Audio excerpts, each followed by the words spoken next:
दोस्तों, स्वागत है आपका हमारे चैनल द यूनिक वर्ल्ड में विक्रम और बेताल की अकबर बीरबल से भी ज्यादा मजेदार कहानी चंद्रावती की अनोखी कथा बेताल पच्चीसी की 24वीं कहानी है। इसमें राजा विक्रम बेताल के प्रश्न पर मौन रहकर उसे प्रसन्न करने में सफल होता है। बेताल पच्चीसी की ओर कहानियां देखने के लिए कृपया हमारे चैनल आर.के. वर्मा पर जाएं। दोस्तों, वह रात किसी राक्षसी के समान थी। श्मशान में यत्र तत्र जलती हुई चिताएं ही मानो उस राक्षसी की आंखें थीं। ऐसी महाभयानक रात में राजा विक्रमादित्य फिर से शिंशपा वृक्ष के नीचे पहुंचा और बेताल को नीचे उतार लिया। फिर वह उसे कंधे पर डालकर मौन भाव से अपने गंतव्य की ओर चल दिया। कुछ आगे चलकर बेताल ने पुनः मौन भंग किया। राजन, बार बार की इस आवाजाही से मैं तो बिल्कुल ऊब चुका हूं, किंतु तुम पर कोई फर्क नहीं पड़ा है। अब मैं तुमसे एक महाप्रश्न पूछता हूं, इसे सुनो। दक्षिण पथ में धर्म नाम का एक मांडलिक राजा राज करता था। वह राजा बहुत ही सद्गुणी था। उसके बहुत से गोत्रज परिवारजन थे। उसकी स्त्री का नाम चंद्रावती था, जो मालवा की रहने वाली थी और वहां के एक संभ्रांत परिवार में पैदा हुआ थी। राजा को अपनी उस पत्नी से एक ही कन्या उत्पन्न हुई जिसका नाम लावण्यवती था। अपने नाम के अनुरूप ही लावण्यवती सचमुच ही मानव रूप का खजाना थी। जब वह कन्या विवाह के योग्य हुई, तब राजा के गोत्रजों ने उसके विरुद्ध एक षड्यंत्र रचा। उन्होंने राज्य में फूट डाल दी और राजा धर्म नाम को सिंहासन से उतार दिया। वे उसके खून के प्यासे बन गए। एक रात राजा अपनी पत्नी और पुत्री सहित किसी प्रकार बचकर वहां से निकल भागा। वह अपने साथ बहुत ही उत्तम कोटि के कुछ रत्नों को भी ले जाने में कामयाब हो गया। राज्य से निकलकर राजा अपनी ससुराल मालवा के लिए चल पड़ा। पत्नी और पुत्री के साथ जाता हुआ जब वह विंध्याचल पर्वत के निकट पहुंचा तो रात हो गई। किसी प्रकार वह रात उन सबने उसी जंगल में काटी और भोर होते ही पुनः आगे चल पड़े। वैभव और ऐश्वर्य में पलेबड़े होने के कारण उन्होंने कभी पैदल सफर नहीं किया था, अतः उनके पांव कांटों से छिल गए थे। इस तरह चलते चलते वे एक भीलों के गांव में जा पहुंचे। उस गांव के भील चोर लुटेरे थे। धन के लिए किसी की भी हत्या तक कर देना उनके लिए मामूली बात थी। वस्त्र और आभूषण पहनने वाले राजा को दूर से ही देखकर वे उन्हें लूटने के लिए अनेक प्रकार के अस्त्र शस्त्र हाथों में लिए उनकी ओर दौड़ पड़े। उन्हें देखकर राजा धर्मनाम ने अपनी स्त्री और कन्या से कहा, ये दुष्ट पहले तुम्हारे ही ऊपर आक्रमण करेंगे, अतः तुम दोनों तुरंत वन में जाकर छिप जाओ। राजा के ऐसा कहने पर भय के कारण रानी चंद्रावती अपनी कन्या को साथ लेकर तत्काल वन में चली गई। कुछ देर उपरांत ही वे लुटेरे भील राजा के पास पहुंच गए और अपने अस्त्र शस्त्रों से राजा पर टूट पड़े। राजा ने अपनी समस्त शक्ति से उनका मुकाबला किया। उसने अपने तीरों से अनेक लुटेरों को मार गिराया, पर अंततः लुटेरों ने उस पर सामूहिक रूप से आक्रमण किया और उसे मारकर उसके शरीर के समस्त आभूषण उतार कर ले गए। दूर वन में छिपी हुई रानी और उसकी पुत्री ने यह दृश्य देखा तो प्राणों के भय से वह वहां से भाग निकली और दूर के घने जंगल में चली गईं। उस जंगल में एक सरोवर के समीप वृक्ष के नीचे बैठकर वे दोनों विलाप करने लगीं। इसी बीच उस वन के निकट रहने वाला घोड़े पर सवार कोई राजा आखेट करने के लिए अपने पुत्र के साथ उधर आ निकला। उस राजा का नाम था चंद्रसिंह और उसके पुत्र का नाम सिंह पराक्रम था। धूल में उभरे हुए उन मां बेटी के पदचिन्ह देखकर चंद्रसिंह ने अपने पुत्र से कहा, हम दोनों इन सुंदर और उत्तम रेखाओं वाले पदचिन्हों का अनुसरण करते हुए आगे बढ़ते हैं। ये चिन्ह अवश्य ही दो महिलाओं के हैं। यदि वे स्त्रियां हमें मिल जाएं, तो उनमें से एक को तुम ब्याह लेना। पिता की बात सुनकर उसका पुत्र सिंह पराक्रम बोला, उन स्त्रियों से जिसके छोटे छोटे पैर हैं, मैं उसी के साथ विवाह करूंगा। अवश्य ही वह स्त्री कम उम्र वाली है और मेरे योग्य है। दूसरी बड़े पैरों वाली से आप विवाह कर लेना। पुत्र की बात सुनकर उसका पिता बोला, तुम यह कैसी बातें करते हो पुत्र? तुम्हारी माता को मरे अभी कुछ ही दिन तो बीते हैं। वैसी योग्य गृहिणी को खोकर अब मुझे किसी और की कामना कैसे हो सकती है? इस पर उसके पुत्र सिंह पराक्रम ने उत्तर दिया, पिताजी आप ऐसा न कहें। मैंने जिस स्त्री के पदचिन्ह देखकर उसे अपने लिए पसंद किया है, उसे छोड़कर दूसरी स्त्री को आप अपनी भार्या अवश्य बनाएं। आपको मेरे प्राणों की सौगंध। फिर दोनों पैरों के निशान देखते हुए धीरे धीरे आगे बढ़ने लगे। जब वे दोनों विलाप करती हुई उन मां बेटी के निकट पहुंचे तो दोनों स्त्रियां सहमकर चुप हो गईं। उन्होंने उन बाप बेटे को भी कोई लुटेरा ही समझा था। लेकिन जब राजा ने उन्हें अपना परिचय देकर निर्भय होने के लिए आश्वस्त किया, तब वे दोनों स्त्रियों को अपने घोड़े पर बिठाकर अपने महल ले आए। महल में पहुंचकर उन पिता पुत्र में आपस में यह वार्तालाप हुआ कि अब उन स्त्रियों के साथ विधिपूर्वक विवाह कर लेना चाहिए। दिए गए वचन के अनुसार राजा चंद्रसिंह के पुत्र सिंह पराक्रम ने रानी चंद्रावती को अपनी पत्नी बनाया, क्योंकि उसी के पैर छोटे थे, जबकि राजा चंद्रसिंह को उसकी बेटी लावण्यवती से विवाह करना पड़ा क्योंकि उसके पैर बड़े थे। इस प्रकार पैरों की गड़बड़ी से उन पिता पुत्रों ने क्रमशः बेटी और माता से विवाह कर लिया। चंद्रावती अपनी ही बेटी की बहू बन गई। समय पाकर उन दोनों को पुत्र एवं कन्याएं उत्पन्न हुईं और फिर उनके भी बेटी बेटे हुए। रात्रि के समय मार्ग में जाते हुए बेताल ने इस प्रकार यह कथा सुनाकर राजा विक्रमादित्य से पुनः पूछा, राजन, यदि तुम जानते हो तो यह बतलाओ कि उन मां बेटियों को पुत्र एवं पिता के द्वारा क्रमशः जो संतानें पैदा हुईं, उनका आपस में क्या संबंध हुआ? यदि जानते हुए भी तुमने नहीं बतलाया तो तुम्हें पहले कहा हुआ ही शाप लगेगा।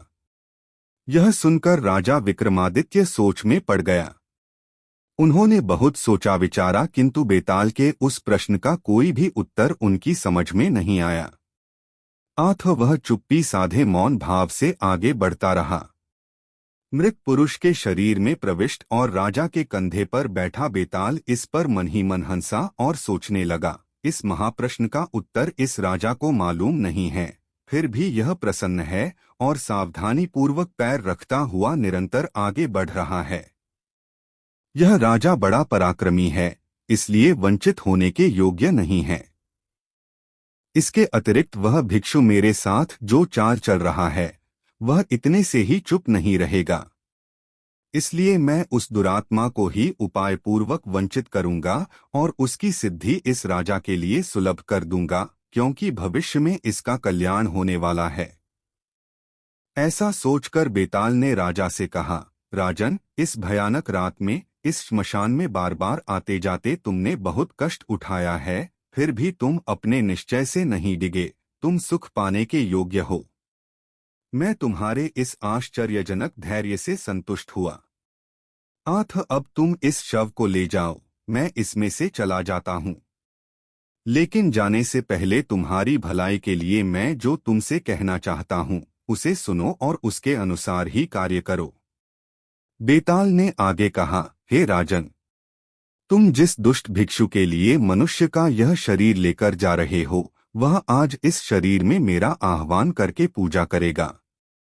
पूजा करने के बाद वह दुष्ट तुम्हारी ही बलि चढ़ाने की इच्छा से तुमसे कहेगा कि भूमि पर पड़कर साष्टांग प्रणाम करो। तब उस समय तुम उस भिक्षु से कहना कि पहले तुम करके दिखलाओ, फिर मैं वैसा ही करूंगा। तत्पश्चात जब वह भूमि में पड़कर प्रणाम करके तुम्हें दिखलाए, उसी समय तुम तलवार से उसका मस्तक काट देना। तब विद्याधरों का जो ऐश्वर्य वह प्राप्त करना चाहता है, वह तुम्हें मिल जाएगा। उसकी बलि देकर तुम पृथ्वी का भोग करोगे।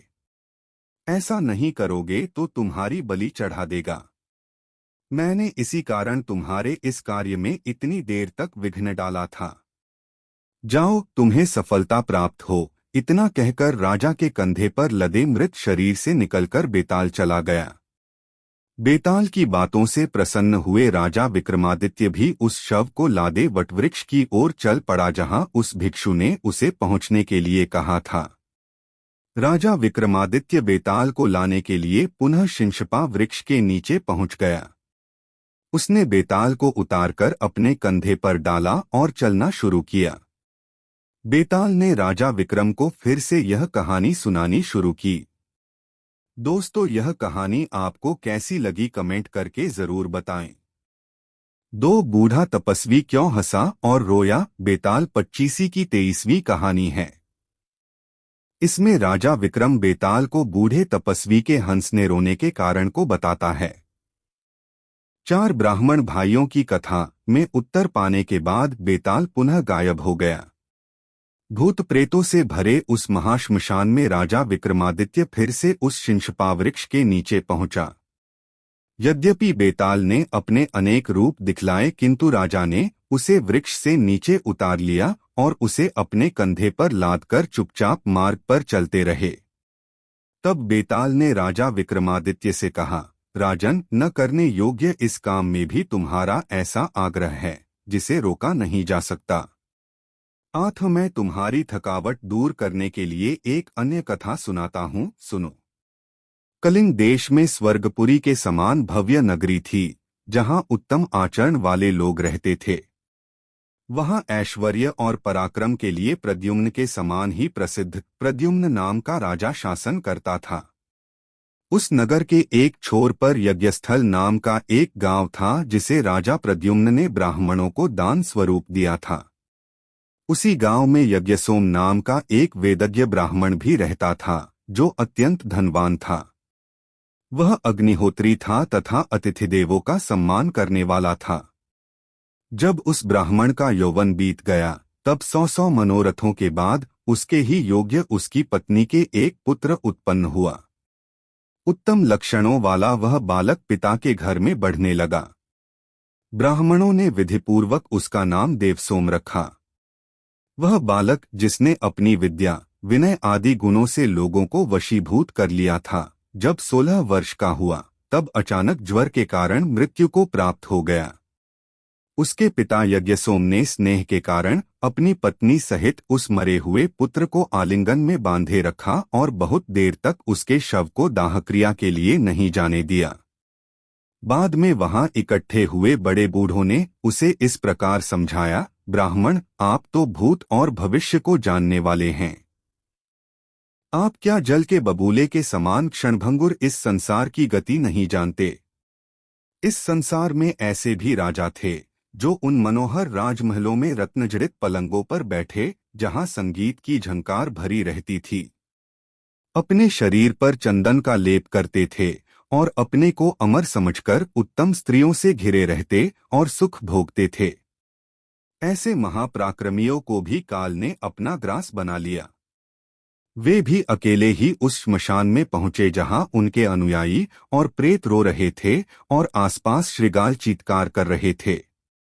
चिता पर सोए उनके शरीर का मांस भी पक्षी, पशुओं और अग्नि ने खा डाला। जब उन्हें भी मरने और नष्ट होने से कोई नहीं बचा सका, तब और की तो बात ही क्या है। आठ हे विद्वान, तुम यह बतलाओ कि इस शव को कलेजे से लगाए रखकर तुम क्या करोगे?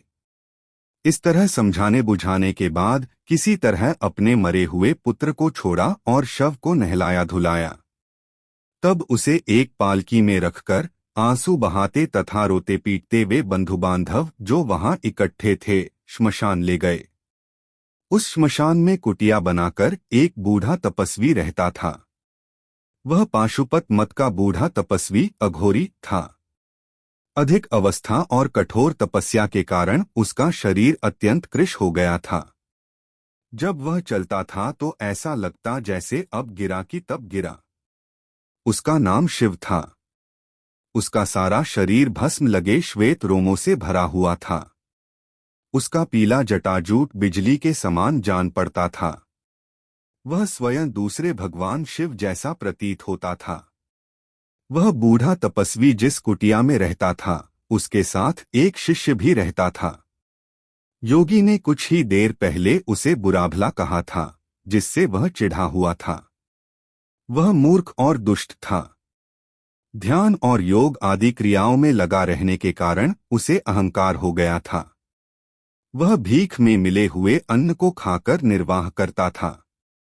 बाहर दूर से आते हुए इस जनकोलाहल को सुनकर योगी ने उससे कहा, बाहर जाकर झटपट यह तो देखकर आओ कि इस श्मशान में ऐसा शोरगुल क्यों हो रहा है, जैसा इससे पहले कभी नहीं सुना गया। बूढ़ा तपस्वी जब ऐसा बोला तो शिष्य ने उत्तर दिया, मैं नहीं जाऊंगा, आप ही जाइए। मेरी भिक्षा की बेला बीती जा रही है। यह सुनकर बूढ़ा तपस्वी बोला, अरे पेटू, धिक्कार है तुझे। आधा दिन बीत जाने पर यह तेरी कैसी भिक्षा की बेला है। इस पर उस क्रुद्ध तपस्वी ने कहा, अरे बुढ़े, धिक्कार मुझे नहीं तुझ पर है। आज से न तो मैं तेरा शिष्य हूं और न तू मेरा गुरु। मैं दूसरी जगह जा रहा हूं। तू संभाल अपना यह कमंडल। यह कहकर वह उठा और उस तपस्वी के सम्मुख दंडक मंडल रखकर वहां से चलता बना। कुछ देर बाद वह बूढ़ा तपस्वी हंसता हुआ अपनी कुटिया से बाहर निकलकर वहां पहुंचा जहां ब्राह्मण कुमार को दाहकर्म के लिए लाया गया था। उसने देखा कि लोग तरुणाई के द्वार पर खड़े उस बालक के लिए शोक कर रहे हैं। बुढ़ापे से क्षीण उस योगी ने बालक के शरीर में प्रवेश करने का निश्चय किया। झटपट एकांत में जाकर पहले तो वह जी खोलकर रोया, फिर अंगों के उचित संचालन के साथ शीघ्रता से नाचने लगा। पल भर बाद यौवन की इच्छा रखने वाले उस तपस्वी ने अपना शरीर छोड़कर उस ब्राह्मण पुत्र के शरीर में प्रवेश किया। बात ही बात में सजाई हुई चिता पर वह बूढ़ा तपस्वी रूपी ब्राह्मण पुत्र जीवित होकर जम्हाई लेता हुआ उठ बैठा। यह देखकर वहां उपस्थित सभी लोग आश्चर्यचकित रह गए। ब्राह्मण पुत्र के शरीर में प्रविष्ट उस योगी ने, जो योगों का स्वामी था और अपने तमाम व्रतों को छोड़ना नहीं चाहता था, बातें बनाते हुए कहा, मरकर जब मैं परलोक पहुंचा तो भगवान शंकर ने प्रकट होकर मुझे जीवन दान दिया और कहा कि तुम्हें पाशुपत अघोरी व्रत लेना है। मुझे इसी समय एकांत में जाकर यह व्रत ग्रहण करना है। यदि मैं ऐसा नहीं करूंगा तो जीवित नहीं रहूंगा। इसलिए आप सब लोग वापस लौट जाइए, मैं जा रहा हूं। इस प्रकार उस तपस्वी ने, जिसने व्रत का दृढ़ निश्चय कर रखा था, वहां एकत्र हुए हर्ष और शोक से विह्वल सब लोगों को समझा बुझाकर घर लौटा दिया।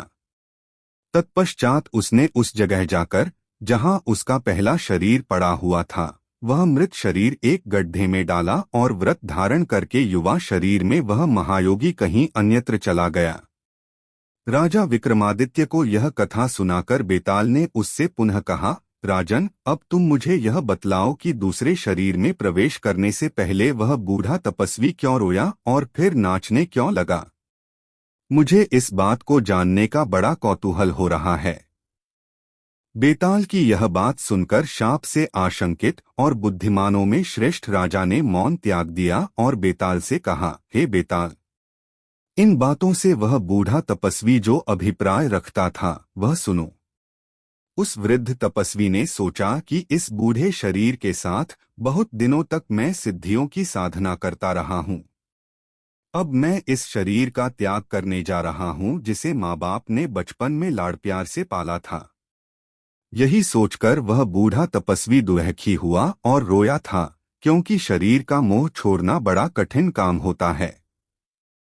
इसी प्रकार वह यह सोचकर प्रसन्नता से नाच उठा था कि अब वह नए शरीर में प्रवेश करेगा और इससे भी अधिक साधना कर सकेगा। शव के शरीर में बैठा हुआ वह बेताल राजा की यह बातें सुनकर उसके कंधे से उतरकर पुनः उसी शिशपावृक्ष पर जा बैठा।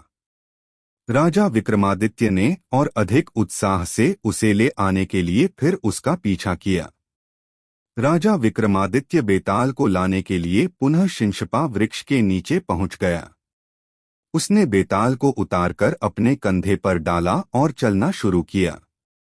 बेताल ने राजा विक्रम को फिर से यह कहानी सुनानी शुरू की। दोस्तों, वीडियो को एक लाइक जरूर कर दे। 3 शांतशील का वध। इसमें राजा विक्रम दुष्ट भिक्षु शांतिशील का वध करने में सफल होता है। चंद्रावती की अनोखी कहानी सुनाकर बेताल ने शव छोड़ दिया। राजा विक्रमादित्य अपने कंधे पर उस शव को लादे हुए उस भिक्षु शांतशील के पास पहुंचे। कृष्ण पक्ष की रात से भयावह हो रहे उस श्मशान में वृक्ष की जड़ के समीप बैठा वह भिक्षु टकटकी लगाए राजा की ही प्रतीक्षा कर रहा था। उसने श्मशान की उस भूमि को रक्त से लीप रखा था। हड्डियों के सफेद चूर्ण से चौक पूरा था और चारों दिशाओं से रक्त से भरे घड़े रख दिए थे। वहां मनुष्य की चर्बी से भरा दीपक जल रहा था। पास ही जल रही अग्नि में आहुति दी गई थी। राजा उस भिक्षु के समीप पहुंचा। शव लेकर आए राजा को जैसे ही उस भिक्षु ने देखा, वह प्रसन्न होकर उठ खड़ा हुआ और राजा की प्रशंसा करता हुआ बोला, महाराज, आपने मुझ पर दुष्कर अनुग्रह किया है। वे लोग जो आपको समस्त राजाओं में श्रेष्ठ कहते हैं, वह उचित ही है, क्योंकि एक आप ही हैं जो अपनी चिंता छोड़कर परोपकार कर सकते हैं। विद्वान लोग इसी को बड़ों की महत्ता कहते हैं कि वे लोग जो भी अंगीकार कर लेते हैं, उससे कभी विचलित नहीं होते, चाहे उस प्रयास में उनके प्राण ही क्यों न चले जाएं। ऐसा कहते हुए उस श्रमण ने, जो यह समझ रहा था कि उसका कार्य पूर्ण हो गया, राजा के कंधे से उस शव को उतार लिया। तत्पश्चात उसने शव को स्नान कराया, उसके शरीर पर लेप किया, माला पहनाई और फिर उसे पूरे हुए चौक में रख दिया। फिर उसने अपने शरीर पर भस्म लगाई, केस का यज्ञोपवीत धारण किया और शवाच्छादन मुर्दे को ओढ़ाया जाने वाला कफन पहना। फिर कुछ देर के लिए ध्यानस्थ हो गया।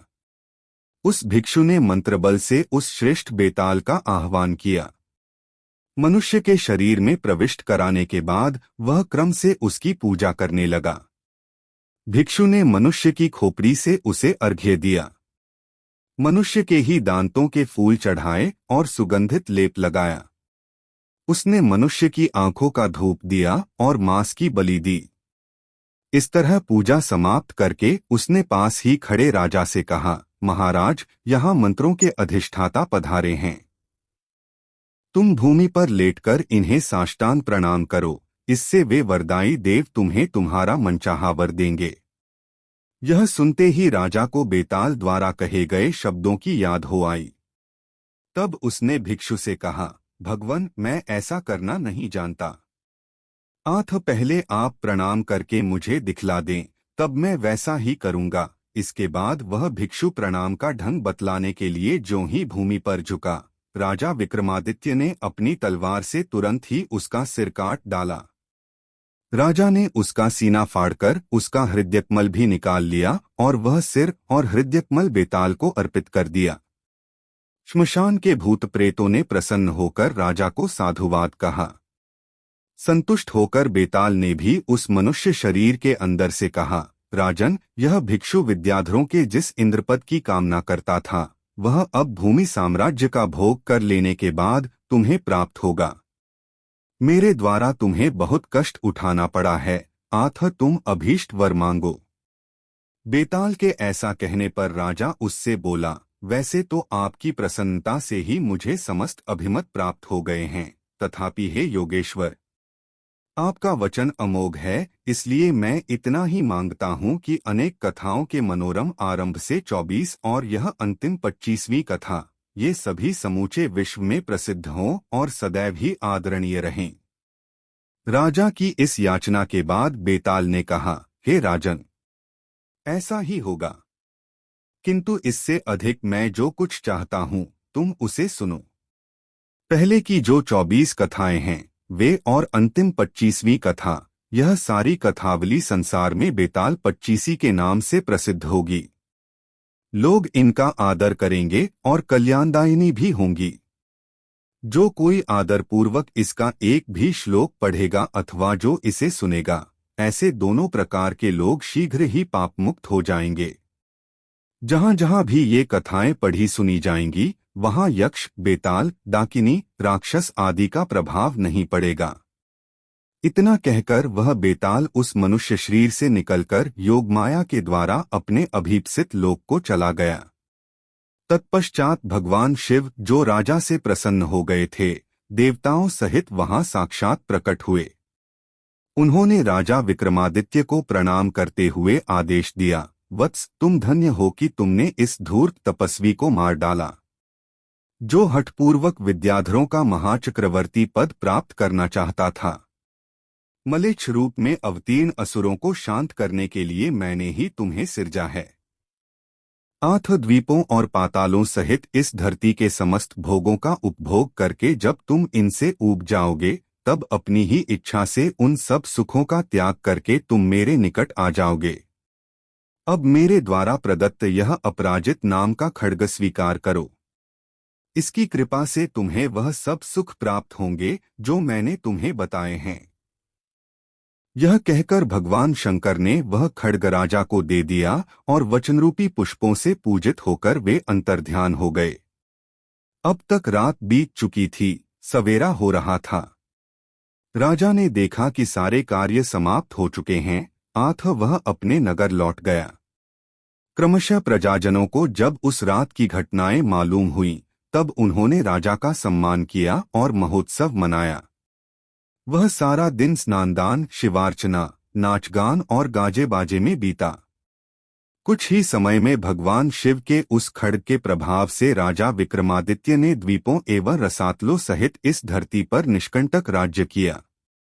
तत्पश्चात भगवान शिव की आज्ञा से विद्याधरों का महान स्वामित्व प्राप्त किया। राजा विक्रमादित्य ने बहुत दिनों तक विद्याधरों के राजा के रूप में सुख भोग प्राप्त किया और अंत में वह भगवत स्वरूप को प्राप्त हुआ। दोस्तों, विक्रम बेताल की यह मजेदार कहानी आपको कैसी लगी कमेंट बॉक्स में जरूर बताएं। चार ब्राह्मण भाइयों की कथा। इसमें राजा विक्रम बताता है, चारों भाइयों में ब्रह्महत्या का सर्वाधिक दोष किसका है। अनंगमंजरी, उसके प्रेमी व उसके पति की कहानी का उत्तर पाकर बेताल पुनः उड़ गया। राजा विक्रमादित्य ने फिर उस शिंशपा वृक्ष के निकट जाकर बेताल को नीचे उतारा और पहले की भांति उसे अपने कंधे पर लादकर चल पड़ा। कुछ दूर चलने पर बेताल ने पुनः मौन भंग किया और कहा, राजन, आप सज्जन और महापराक्रमी हैं और संसार का हर व्यक्ति सज्जन और पराक्रमी व्यक्ति का सम्मान करता है। आप परिश्रम भी बहुत कर रहे हैं। परिश्रम को भुलाने के लिए मैं तुम्हें एक और नई कथा सुनाता हूँ। प्राचीन काल में इस आर्यावर्त में कुसुमपुर नाम का एक नगर था। उस नगर के स्वामी धरणीवराह नाम के एक राजा थे। ब्राह्मण बहुल उनके राज्य में ब्राह्मणों को दान स्वरूप दिया गया ब्रह्मस्थल नाम का एक गांव था। उस गांव में विष्णुस्वामी नाम का एक ब्राह्मण रहता था। विष्णुस्वामी के 4 पुत्र थे। जब उसके वे पुत्र वेदों का अध्ययन कर चुके तो उसी बीच विष्णुस्वामी और उसकी पत्नी का देहांत हो गया। माता पिता के जीवित न रहने पर उन 4 ब्राह्मण भाइयों की आर्थिक स्थिति बहुत डामाडोल हो गई, क्योंकि उनके सगे संबंधियों ने उनका सब कुछ हड़प कर लिया था। तब उन चारों ने आपस में सलाह की कि यहाँ अब हमारी गुजर बसर नहीं हो सकती। अब तो हमें अपने नाना के यहाँ ब्रह्मस्थल नाम के गांव में चले जाना चाहिए। ऐसा निश्चय करके राह में मांगते खाते वे बहुत दिनों में अपने नाना के घर जा पहुँचे। वहां नाना के न रहने पर भी उनके मामाओं ने उन्हें आश्रय दिया। उनके यहाँ खाते पीते और वेदों का अध्ययन और अभ्यास करते हुए वे रहने लगे। समय बीतने लगा तो उनके मामाओं ने उनकी उपेक्षा करनी आरंभ कर दी। मामों से भी उपेक्षित उन 4 ब्राह्मण भाइयों ने एक दिन पास में विचार विमर्श किया। उनमें से जो सबसे बड़ा भाई था वह बोला, भाइयों, हम लोगों को ऐसी हालत में क्या करना चाहिए? यह सब तो विधाता के ऊपर निर्भर है, क्योंकि मनुष्य के किए से तो यहाँ कभी कुछ नहीं हो सकता। आज उद्विग्न होकर घूमता हुआ जब मैं श्मशान पहुंचा तो वहां मैंने एक मरे हुए पुरुष का शरीर देखा। उसे देखकर मैं उसकी दशा की सराहना करने लगा कि यह धन्य है जो दुख का सारा भार उतारकर इस प्रकार विश्राम कर रहा है।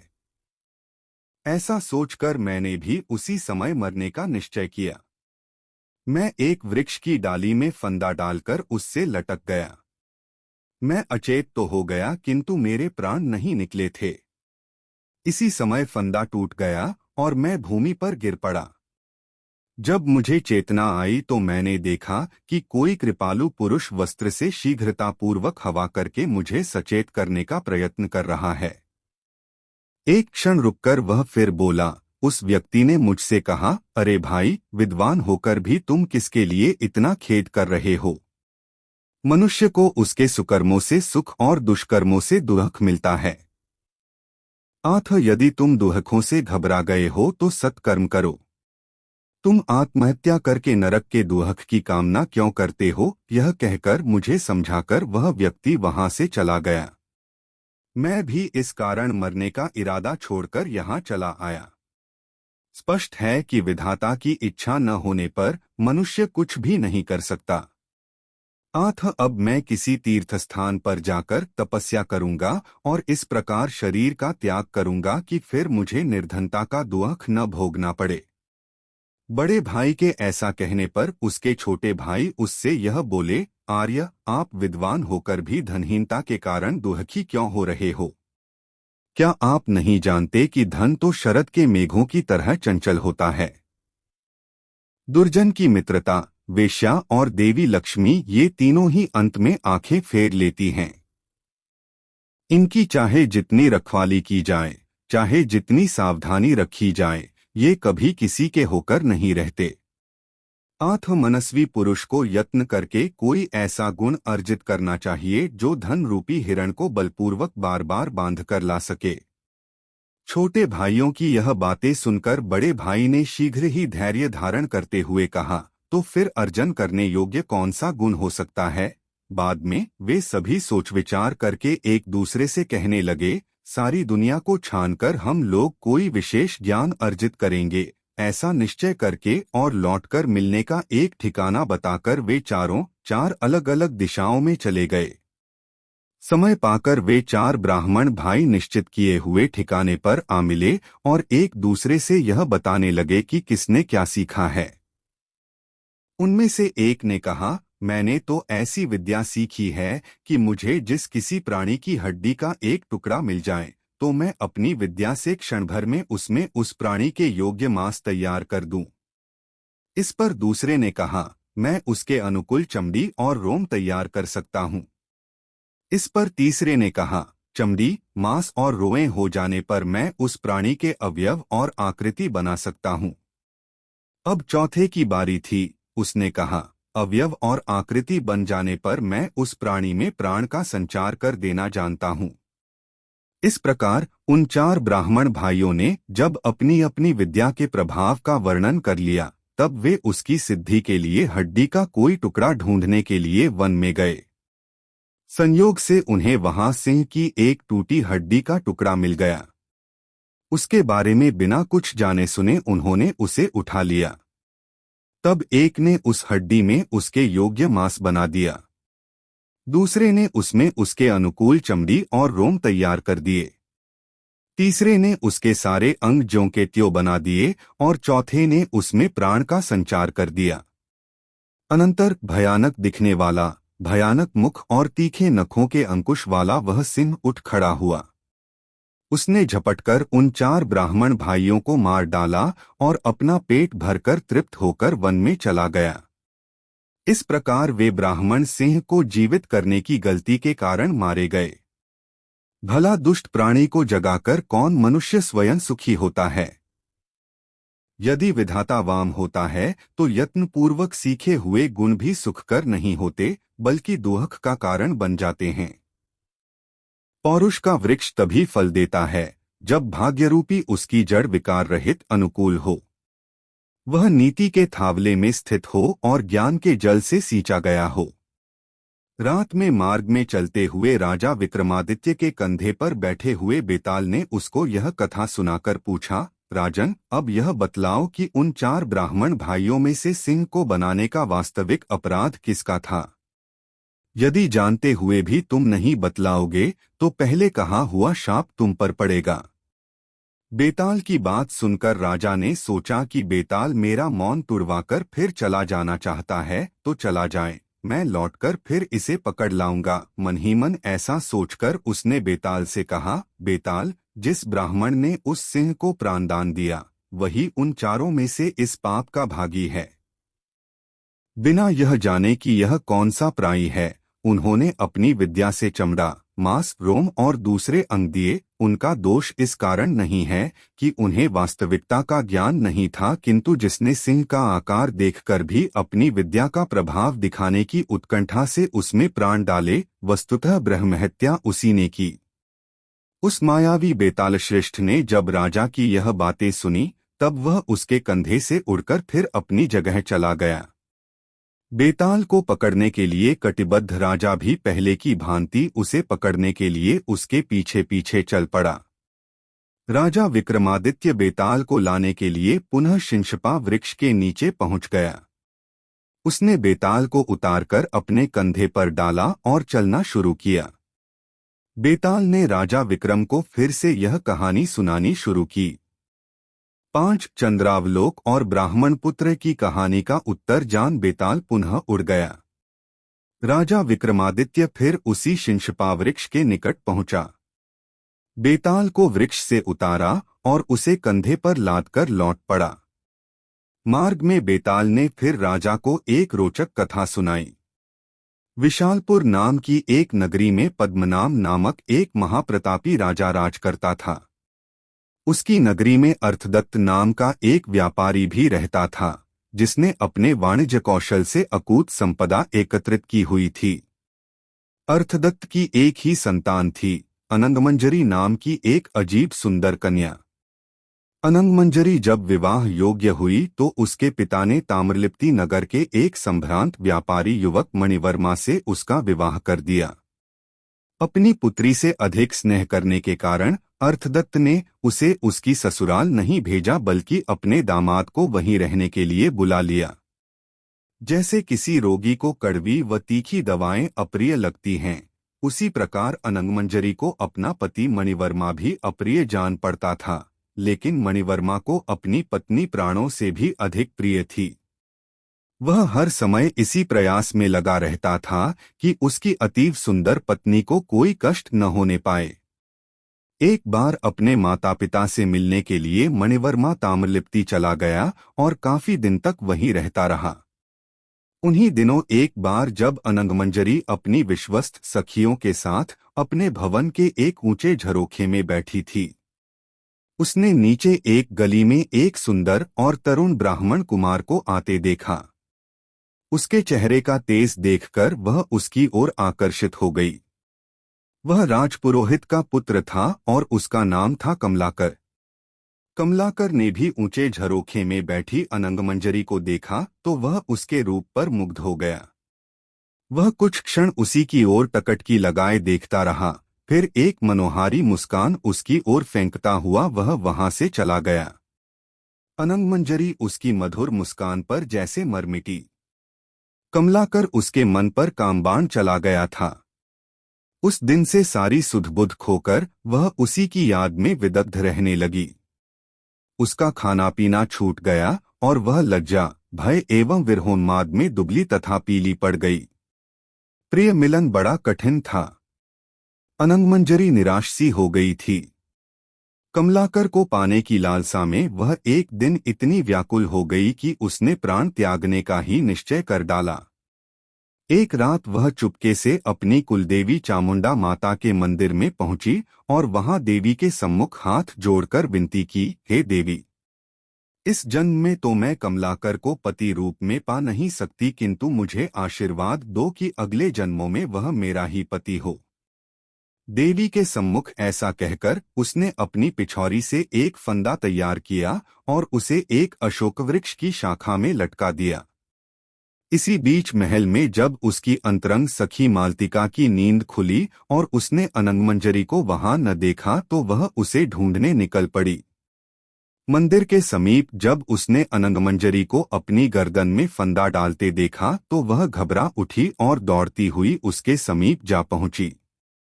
उसने उसके गले में फांसी का फंदा निकाला और व्यग्र स्वर में अनंगमंजरी से पूछा, सखी, ऐसी क्या बात हो गई जिसके कारण तुम अपनी जान देने पर तैयार हो गईं? देखो, मैं तुम्हारी सखी हूँ, तुम्हारी हितैषी। मुझे अपना दुख बता दो, मैं अपने प्रयास से तुम्हारा दुख दूर करने की कोशिश करूंगी।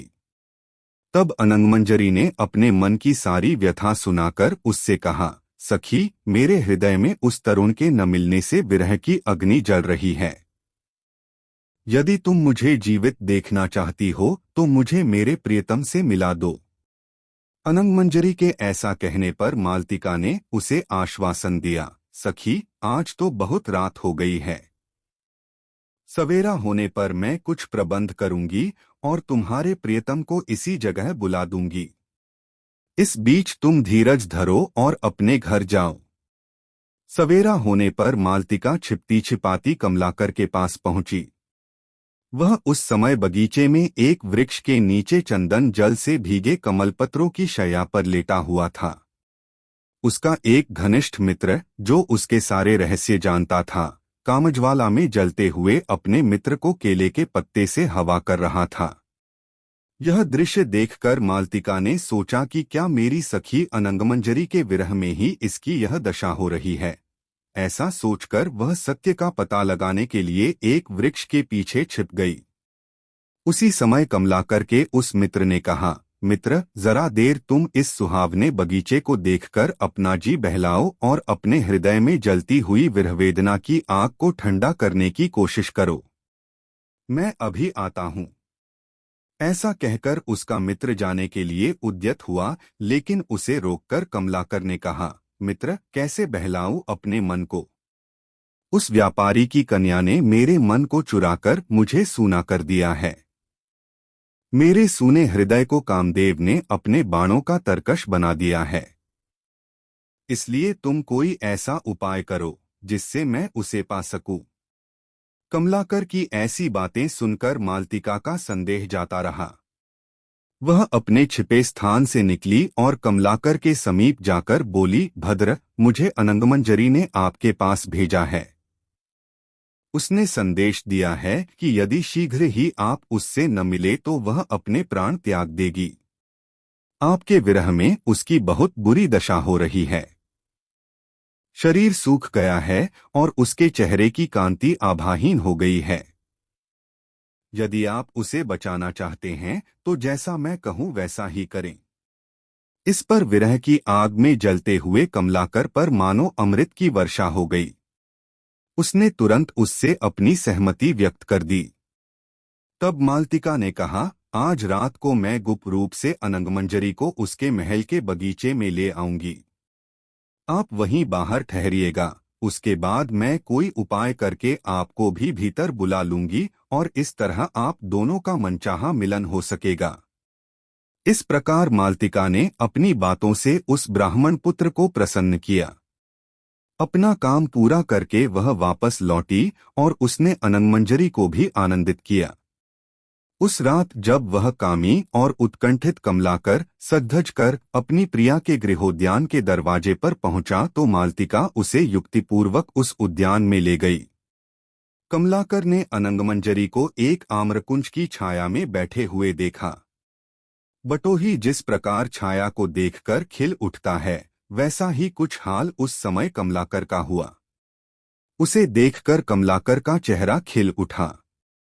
वह आगे बढ़ ही रहा था कि अनंगमंजरी ने उसे देख लिया। काम के आवेग ने उसकी लज्जा नष्ट कर दी थी। उसने दौड़कर कमलाकर को गले से लगा लिया। कहाँ जाते हो? मैंने तुम्हें पा लिया है। ऐसा कहकर अनंगमंजरी प्रलाप करने लगी। अत्यधिक प्रसन्नता के मारे उसकी सांस रुक गई और उसके प्राण जाते रहे। वायु से छिन्न लता के समान वह धरती पर गिर पड़ी। आहा! प्रेम का पंथ भी निराला है, जिसका परिणाम सदा दुखदायी ही होता है। यह आकस्मिक और भयावह वज्रपात देखकर हाय हाय, यह क्या हो गया कहता हुआ कमलाकर भी मूर्छित होकर गिर पड़ा। कुछ क्षणों बाद जब उसे चेतना आई तब उसने अपनी प्रिया को गोद में ले लिया और उसका आलिंगन तथा चुंबन करता हुआ अनेक प्रकार से विलाप करने लगा। कठोर दुख की अधिकता से वह इतना विकल हो गया कि पलक झपकते ही उसका हृदय फट गया और उसकी भी मृत्यु हो गई। मृत्यु को प्राप्त हुए दोनों प्रेमियों के लिए मालतिका जब शोक कर रही थी, तब मानो शोक के कारण ही रात भी समाप्त हो गई। सवेरा होने पर बगीचे के रखवालों से सारा समाचार जानकर उन दोनों के परिवार के लोग लज्जा, आश्चर्य, दुख और मोह से विकल होते हुए वहां आए। खेद से मस्तक झुकाए दोनों पक्ष के लोग बहुत देर तक इस दुविधा में पड़े रहे कि अब क्या करना चाहिए। सच है, बुरी स्त्रियां कुल को बिगाड़ने वाली और संतापदायक ही होती हैं। इसी बीच उसका पति मणिवर्मा अनंगमंजरी के लिए उत्कंठित ताम्रलिप्ति से लौट आया। पत्नी को याद करता हुआ वह भी बगीचे में जा पहुंचा। वहां उसने अपनी स्त्री को परपुरुष के निकट मरी हुई देखा। फिर भी उस पर अत्यंत अनुराग होने के कारण हृदय में शोक की अग्नि जल उठी और उसने भी वहीं पर अपने प्राण त्याग दिए। तत्पश्चात वहां इकट्ठे हुए लोगों की चीख पुकार सुनकर नगर के सभी लोगों को सारा वृत्तांत मालूम हो गया और वे विस्मित होते हुए वहां पहुंचे। अनंगमंजरी के पिता ने चामुंडा देवी का जो मंदिर बनवाया था वह निकट ही था। यह दृश्य देखकर गणों ने देवी से निवेदन किया, हे देवी, अर्थदत्त ने ही यहाँ आपकी प्रतिष्ठा की है। यह व्यापारी सदा से ही आपका भक्त रहा है। अतः इस दुख के समय इस पर दया करें। गणों की प्रार्थना सुनकर देवी ने उन्हें पुनर्जीवित होने का आशीर्वाद प्रदान कर दिया। देवी की कृपा से वे तीनों ही इस प्रकार जीवित हो उठे मानो सोते से जाग पड़े हों।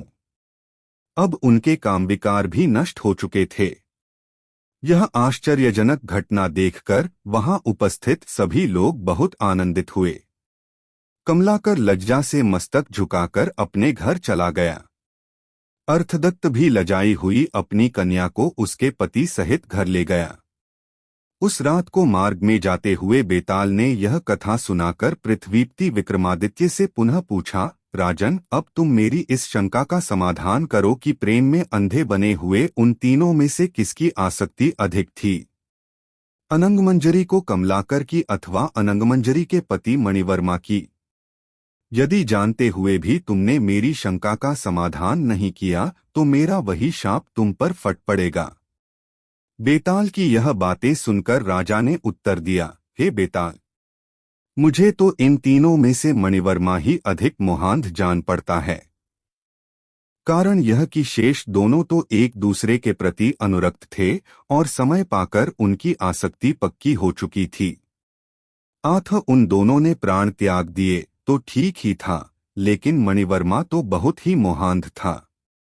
उसको तो परपुरुष के प्रति आसक्त अपनी पत्नी पर क्रोध करना चाहिए था, लेकिन ऐसा न करके उसकी प्रीति के कारण शोक से उसने अपने प्राण ही त्याग दिए थे। अतः सबसे ज्यादा मोहांध वही हुआ। उसी की आसक्ति सबसे अधिक थी।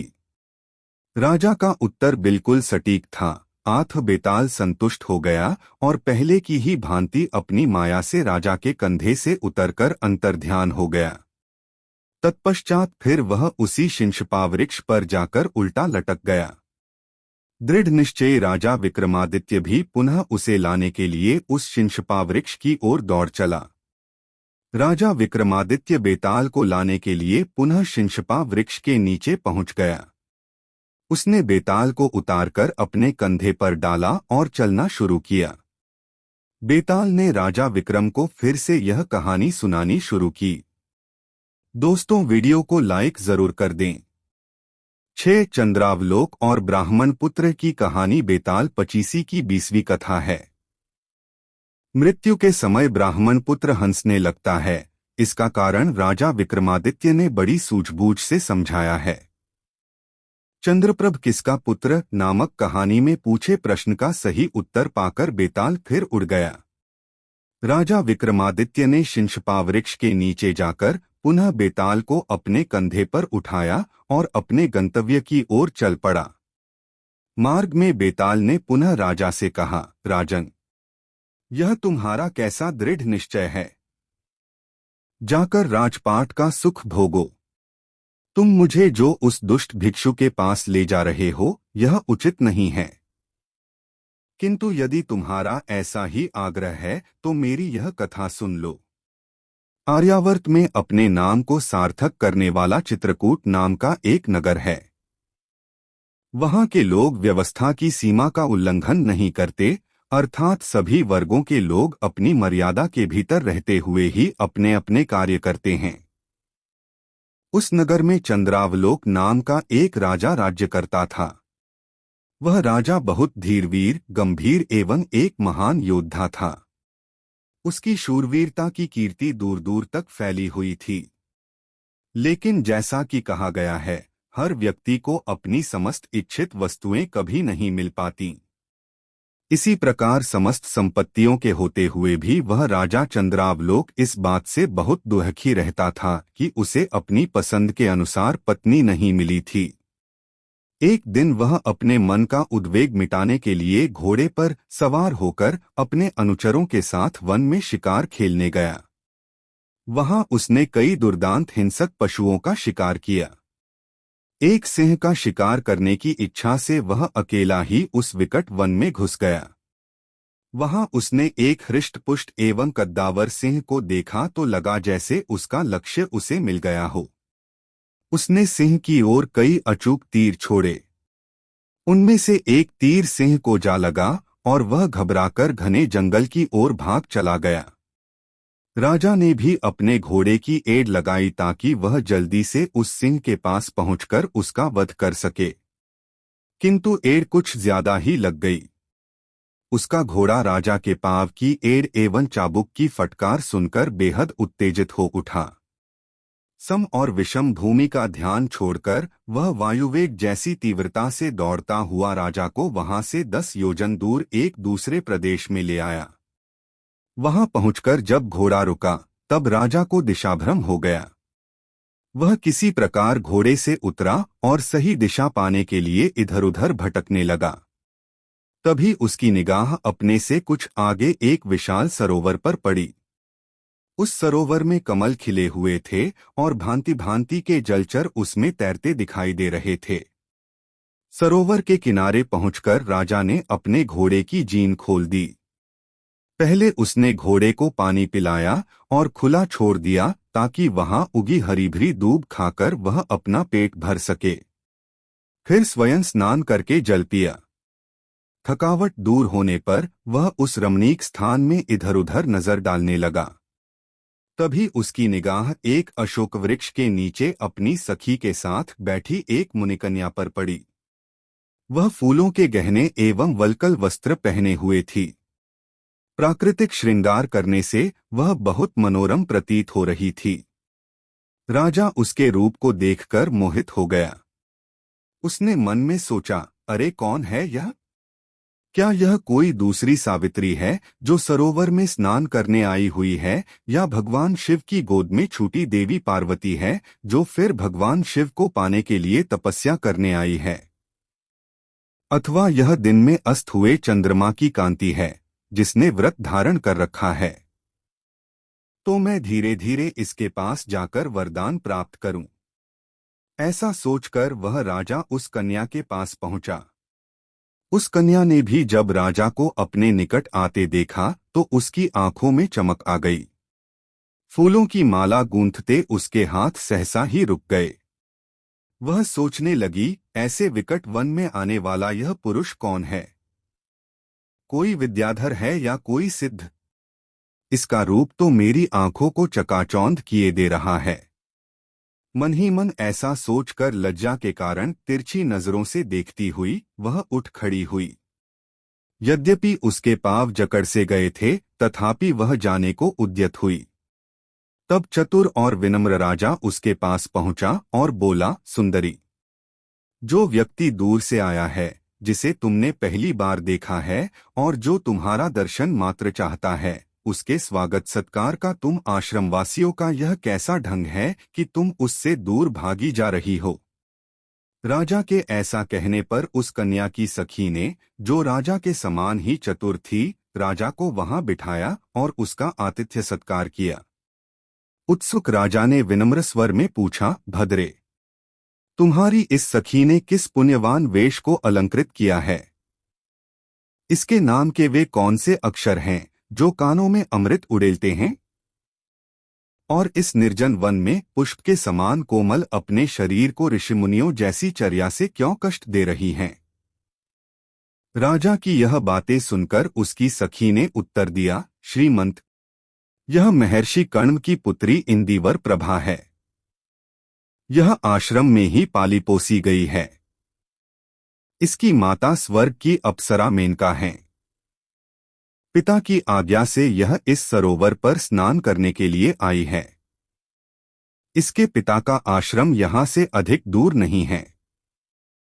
राजा यह बातें सुनकर बहुत प्रसन्न हुआ और घोड़े पर सवार होकर उस कन्या का हाथ मांगने के लिए कण्व ऋषि के आश्रम में पहुंचा। वहां पहुंचकर राजा ने मुनि के चरणों की वंदना की। मुनि ने भी उसका यथोचित स्वागत सत्कार किया। उसे विश्राम करने के लिए उचित स्थान दिया। जब राजा विश्राम कर चुका तो मुनि ने उससे कहा, वत्स चंद्रावलो, तुम मेरी एक बात ध्यानपूर्वक सुनो। इस संसार में प्राणियों को मृत्यु से जैसा भय है, उसे तुम भली भांति जानते हो, फिर भी तुम अकारण ही इन बेचारे मृगों की हत्या क्यों करते हो? विधाता ने क्षत्रियों का निर्माण तो दुष्टजनों से सज्जनों की रक्षा हेतु ही किया है। अतः तुम धर्मपूर्वक राजसुख का भोग करो। हे राजन, तुम स्वयं ही सोचो कि निर्बल निरीह पशुओं का वध करने से आखिर लाभ ही क्या है? हे राजा चंद्रावलो, क्या तुमने राजा पांडु का वृत्तांत नहीं सुना, जिन्हें इसी शौक के कारण शापवश अपने प्राण त्यागने पड़े थे? इसीलिए मैं तुम्हें समझा रहा हूं कि मृग्या, आखेट के बहाने पर निरीह पशुओं का शिकार करना तुरंत बंद कर दो। मुनि के बार बार ऐसा समझाने का राजा के मन पर भारी प्रभाव पड़ा।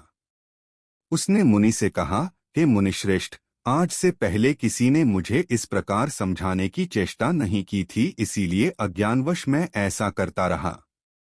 किंतु मैं वचन देता हूं कि आज के बाद फिर कभी मृग्या करने का विचार मन में नहीं लाऊंगा।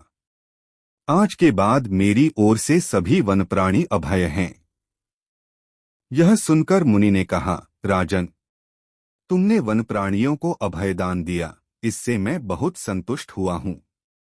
अतः तुम मुझसे कोई इच्छित वर मांगो।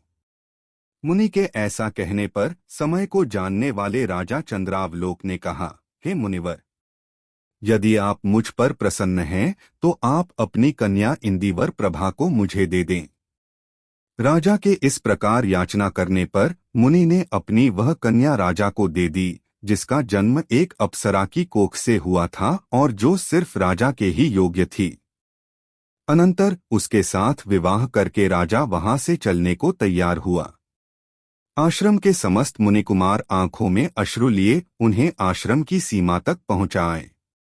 जब राजा ने मुनि कण्व और उनके शिष्यों से विदा ली तब सूर्यास्त होने को ही था। मार्ग में चलते हुए उन्हें रात्रि हो गई, लेकिन राजा फिर भी चलता ही रहा। एक स्थान पर रुककर राजा ने मार्ग में एक पीपल का वृक्ष देखा। तब राजा ने सोचा कि रात्रि में यहीं विश्राम करना चाहिए। यही सोचकर वह वहीं घोड़े से उतर पड़ा। उस रात वह राजा वहां उस मुनिकन्या के साथ पुष्यशय्या पर सोया। सुबह जब वह अपने नगर की ओर चलने को हुआ तो अचानक एक ब्रह्म राक्षस से उसका सामना हो गया। उस राक्षस का विकराल शरीर देखकर राजा की पत्नी, वह मुनिकन्या, सिहर उठी। वह राक्षस काजल के समान काला था और कालमेघ के समान प्रतीत होता था। उसने अंतड़ियों की माला पहन रखी थी। उस समय वह किसी मनुष्य का मांस खा रहा था और उसकी खोपड़ी का रक्त पी रहा था। क्रोध के कारण उसके मुख से अग्निसी निकल रही थी। उसकी दाढ़ें बड़ी भयानक थीं। प्रचंड अट्टहास करके राजा का तिरस्कार करते हुए वह बोला, अरे नीच, मैं ज्वालामुखी नाम का राक्षस हूं। पीपल का वह वृक्ष मेरा निवास स्थान है। देवता भी इसकी अवमानना नहीं कर सकते। मैं रात को जब घूमने फिरने गया तभी तूने यहाँ रात बिताई। अब तू इस अविनय का फल भोग। अरे दुराचारी, वासना से तेरी सुध बुध जाती रही है। मैं तेरा हृदय निकालकर खाऊंगा और तेरा रुधिर पी जाऊंगा। राजा ने ब्रह्मराक्षस की बातें सुनी। ब्रह्मराक्षस बड़ा भयानक था। राजा ने महसूस किया कि उसे मार डालना किसी भी प्रकार संभव नहीं है। अतः उसने विनयपूर्वक कहा, अनजाने में मुझसे जो अपराध हुआ है, आप उसे क्षमा कर दें। मैं आपके आश्रय में आया हुआ अतिथि हूँ, आपकी शरण में हूँ। मैं आपको मनचाहा आखेट ला दूंगा जिससे आपकी तृप्ति हो जाएगी। अतः क्रोध त्याग कर आप प्रसन्न हो। राजा की बातें सुनकर राक्षस कुछ शांत हुआ और उससे बोला, अगर तुम 7 दिनों के अंदर मुझे किसी ऐसे ब्राह्मण पुत्र की भेंट लाकर दो जो 7 वर्ष का होने पर भी बड़ा वीर हो, विवेकी हो और अपनी इच्छा से तुम्हारे लिए अपने को दे सके, और जब वह मारा जाए तो भूमि पर डालकर उसकी माता उसके हाथ और पिता उसके पांव मजबूती से पकड़े रहें तथा तलवार के प्रहार से तुम ही उसे मारो, तो मैं तुम्हारे इस अपराध को क्षमा कर दूंगा। नहीं तो राजन, मैं शीघ्र ही तुम्हें और तुम्हारे लश्कर को मार डालूंगा। प्राण जाने के भय से राजा ने तुरंत उसकी शर्त स्वीकार कर ली। तब वह ब्रह्मराक्षस तत्काल वहां से अंतर्ध्यान हो गया। राजा अपनी पत्नी को लिए घोड़े पर सावर होकर आगे चल दिया, लेकिन उसका मन बहुत उदास था। वह सोचने लगा, मैं भी कैसा पागल हूं जो उस ब्रह्मराक्षस की शर्त मान ली। भला वैसा उपहार मुझे मिलेगा भी कहाँ। मैंने प्राण जाने के भय से व्यर्थ ही उस राक्षस की शर्त स्वीकार की। इससे तो बेहतर था कि वह मुझे ही अपना आहार बना लेता। अब मैं अपने नगर को चलूं और देखूं कि होनहार क्या है। राजा ऐसा ही कुछ सोचता जा रहा था कि उसकी सेना उसे खोजती हुई वहां पहुंच गई। तब वह अपनी सेना व अपनी पत्नी के साथ अपने नगर चित्रकूट में आया। राजा को उसके अनुकूल पत्नी मिली है, यह जानकर राजधानी में उत्सव मनाया गया, लेकिन मन का दुख मन में ही दबाए हुए राजा ने बाकी दिन बिता दिया। अगले दिन एकांत में उसने अपने मंत्रियों से सारा वृत्तांत कह सुनाया। सुनकर उनमें से सुमति नामक एक मंत्री ने कहा, राजन, आप चिंता न करें। मैं वैसा ही उपहार खोज कर ला दूंगा, क्योंकि यह धरती अनेक आश्चर्यों से भरी पड़ी है। राजा को इस प्रकार आश्वासन देकर उस मंत्री ने शीघ्र ही 7 वर्ष की उम्र वाले एक बालक की मूर्ति बनवाई। उसने मूर्ति को रत्न से सजाकर एक पालकी में बिठा दिया।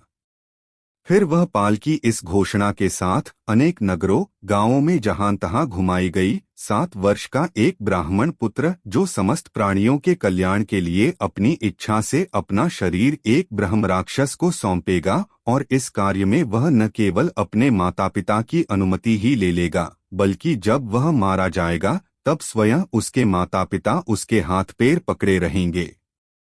अपने माता पिता की भलाई चाहने वाले ऐसे बालक को राजा 100 गांवों के साथ यह सोने और रत्नों से जड़ी मूर्ति भी दे देंगे।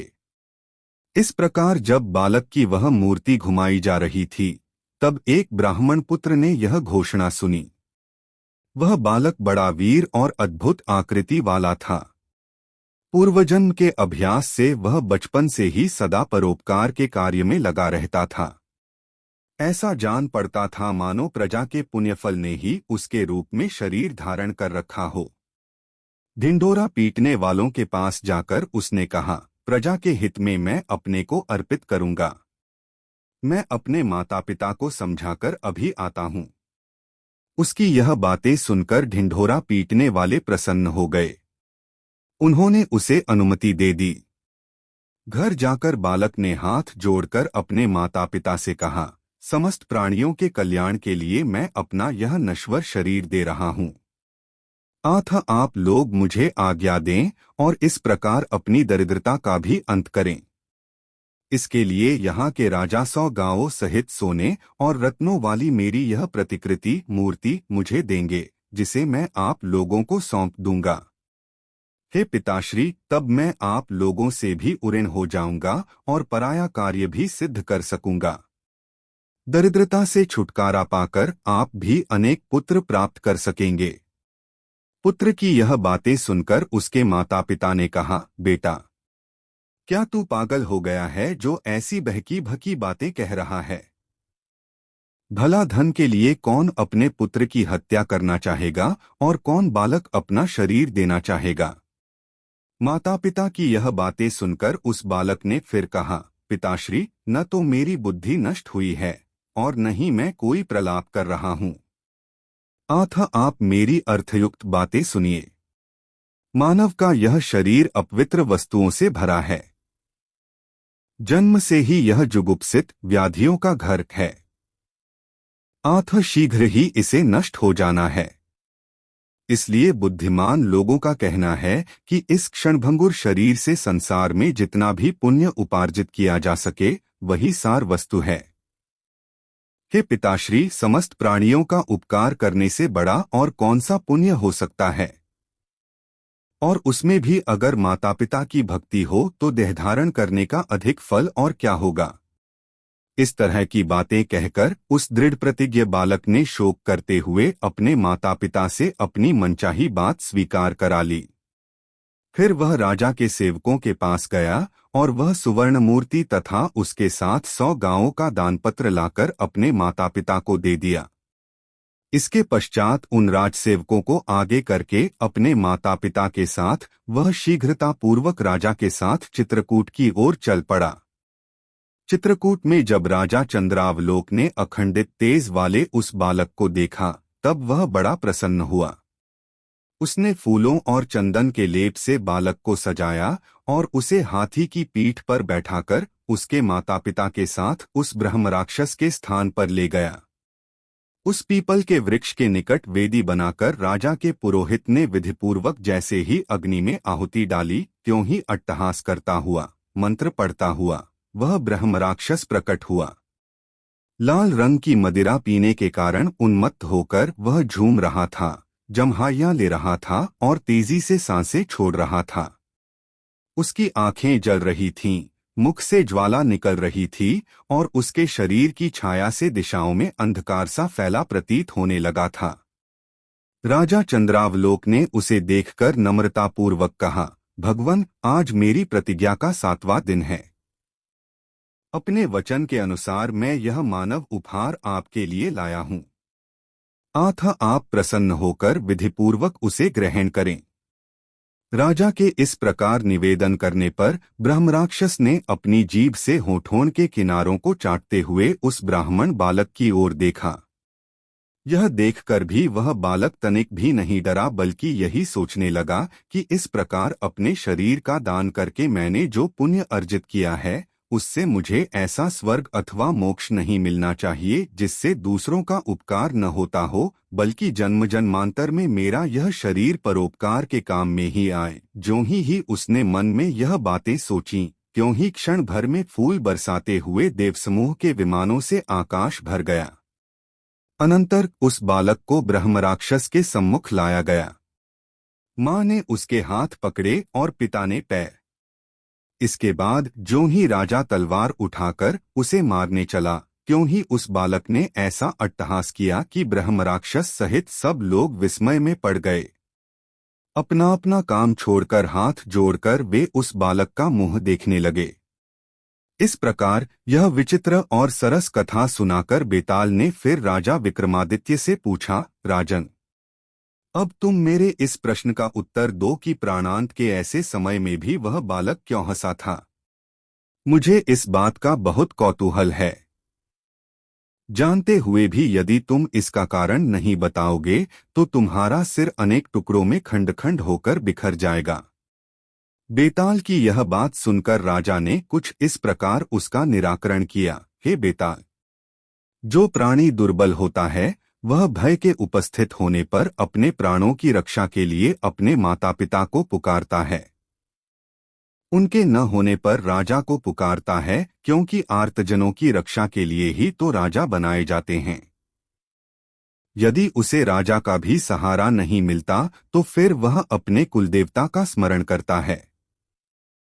उस बालक के तो सभी सहायक वहां उपस्थित थे, लेकिन वे सबके सब प्रतिकूल हो गए थे। माता पिता ने धन के लोभ में उस बालक के हाथ पैर पकड़ रखे थे। राजा अपने प्राणों की रक्षा के लिए स्वयं उसका वध करने को उद्यत था और वहां देवता के रूप में जो ब्रह्म राक्षस था वही उसका भक्षक था। जो शरीर नाशवान है, जिसका अंत कड़वा है तथा जो अधिकाधिक जर्जर है, उसके लिए भी उन मूढ़मति वाले लोगों की ऐसी विडंबना देखकर उसे आश्चर्य हुआ। जिन शरीरों में भगवान ब्रह्मा, भगवान विष्णु, देवराज इंद्र और भगवान शंकर का निवास होता है, वे भी अवश्य नष्ट हो जाते हैं, और उसी शरीर को स्थिर बनाए रखने की इन सब में कैसी विचित्र वासना है। वह बालक उन लोगों की देहममता की यह विचित्रता देखकर अचरज में पड़ गया और अपनी अभिलाषा को पूर्ण जानकर प्रसन्न हुआ, और इसी आश्चर्य व प्रसन्नता से वह हंस पड़ा था। राजा विक्रमादित्य जब ऐसा कहकर चुप हो गए, तब वह बेताल अपनी माया के बल से विक्रमादित्य के कंधे से गायब होकर फिर अपनी जगह पर जा पहुंचा। राजा भी बिना आगा पीछा देखे शीघ्रतापूर्वक पुनः उसके पीछे पीछे चल पड़ा। बड़े लोगों का हृदय समुद्र के समान होता है, उसे किसी भी तरह से क्षुब्ध नहीं किया जा सकता। राजा विक्रमादित्य बेताल को लाने के लिए पुनः शिंशपा वृक्ष के नीचे पहुंच गया। उसने बेताल को उतारकर अपने कंधे पर डाला और चलना शुरू किया। बेताल ने राजा विक्रम को फिर से यह कहानी सुनानी शुरू की। दोस्तों, यह कहानी आपको किसने की कमेंट बॉक्स में जरूर बताएं। 7 चंद्रप्रभ किसका पुत्र? बेताल पच्चीसी की 19वीं कहानी है। राजा चंद्रप्रभ के 3 पिताओं में से उसका पिता वाकई कौन था? बेताल के इस प्रश्न का राजा विक्रमादित्य अपने तेज दिमाग से सही जवाब देता है। यशोधन और बलधर में कौन अधिक चरित्रवान? कहानी का सही उत्तर राजा विक्रम से प्राप्त कर बेताल पुनः उड़ गया। राजा विक्रमादित्य ने शिंशपा वृक्ष से फिर बेताल को उतारा और उसे अपने कंधे पर डालकर चल पड़ा। चलते हुए बेताल ने पुनः कहा, राजन, सुनो, मैं तुम्हें इस बार यह मनोहर कथा सुनाता हूँ। बहुत पहले वक्रोलस नाम का एक नगर था, जहाँ इंद्र के समान एक राजा राज्य करता था। उसका नाम था सूर्यप्रभ। राजा सूर्यप्रभ हर प्रकार से सुखी था, किंतु उसे एक ही दुख था कि बहुत सी रानियों के होते हुए भी उसे कोई संतान नहीं हुई थी। उस समय ताम्रलिप्ति नाम की एक महानगरी में धनपाल नाम का एक महाजन सेठ रहता था, जो उस क्षेत्र के सभी धनवानों में अग्रणी था। उसकी इकलौती पुत्री का नाम धनवती था। वह इतनी सुंदर थी कि उसे देखकर किसी अप्सरा का भ्रम होता था। जब वह कन्या युवती हुई, तब महाजन की मृत्यु हो गई। राजा का सहारा पाकर महाजन के संबंधियों ने उसका सारा धन हड़प लिया। महाजन की पत्नी हिरण्यवती किसी प्रकार अपने रत्न एवं आभूषणों को छिपाकर अपनी पुत्री सहित अपने संबंधियों के डर से वहां से भाग निकली। उसके हृदय में दुख का अंधेरा घिरा हुआ था। अपनी पुत्री का हाथ थामे वह बड़ी कठिनाई से नगर से बाहर निकली। संयोगवश अंधकार में जाती हुई हिरण्यवती ने दिख न पाने के कारण सूली पर चढ़ाए गए एक चोर को अपने कंधे से धक्का दे दिया। वह चोर जीवित था।